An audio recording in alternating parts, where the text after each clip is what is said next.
we have made a den. Dens are awesome. Come on in.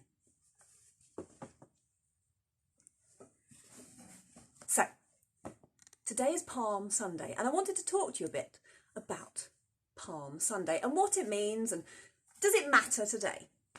Now, on Palm Sunday, we think about the day that Jesus rode into Jerusalem. He knew he was going to die, and this was all very planned. Now, he rode into Jerusalem on a donkey.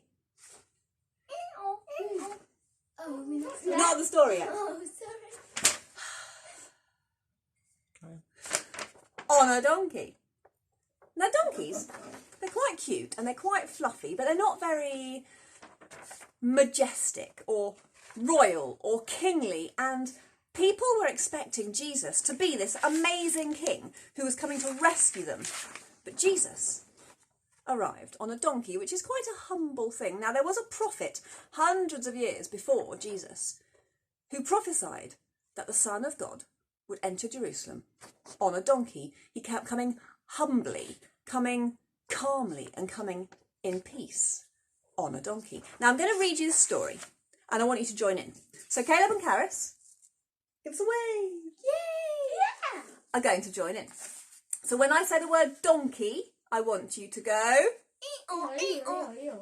with your hands. Hee-aw, hee-aw, hee-aw. And when I say Jesus, I want you to go Jesus! punch the air. Jesus. And when I say cheering, I want you to go Hip hip hooray! thank you. And when I say Hosanna, Hosanna! Hosanna! are you ready? Jesus Jesus! said to his friends, there's going to be a parade and I need a donkey. I need two of you to go into the village.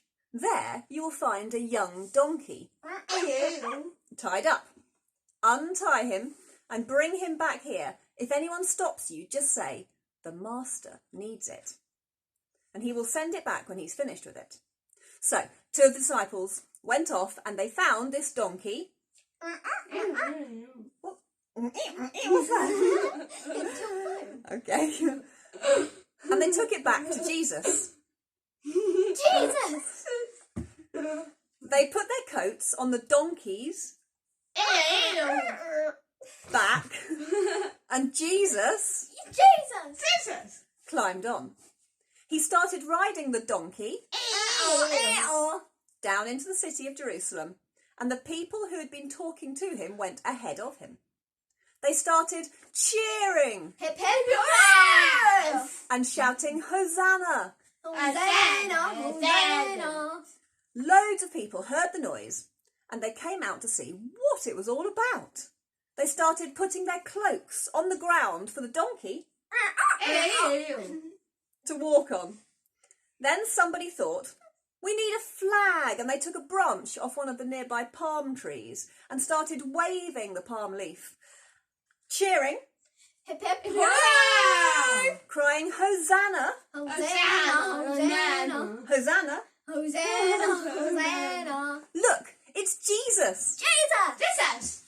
God bless him! Hosanna! Hosanna! Hosanna! God bless him who comes in the Lord's name! Hosanna! Hosanna! Hosanna!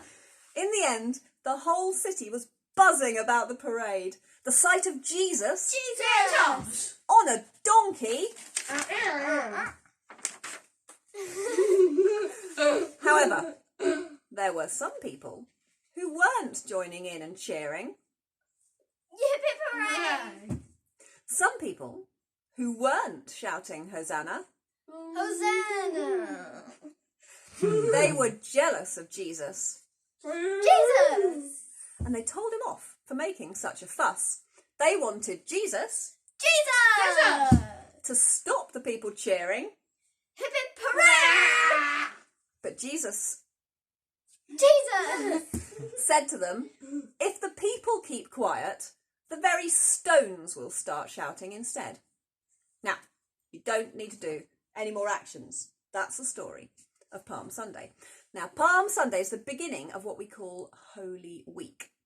Palm Sunday at the beginning, Easter the following Sunday.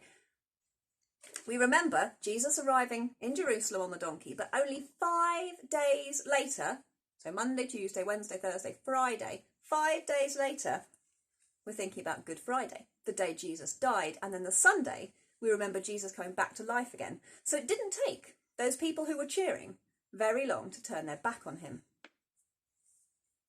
It started with a great parade. Everyone was singing and shouting, thinking that Jesus was come to save them, to be their Messiah. He was the Son of God. But less than a week later, the religious leaders who didn't like Jesus spread rumours and made the crowds shout that they wanted Jesus dead. What they didn't realise, this was all part of God's plan. Jesus would come back to life and the world would be changed. Now, we should be sending out instructions on how to make your own palm cross. Mine's a bit of a fat palm cross. What some churches do is they make a palm cross for Palm Sunday today, and then they'll keep it until Lent the next year, and on Ash Wednesday, the day after Pancake Day, they burn them and they mark the sign of the cross on people's foreheads. So if you want to, you could you could make your palm crosses and then keep them for almost a whole year until Lent 2021, where hopefully we won't have to be hiding in a fort, in a den. Bye.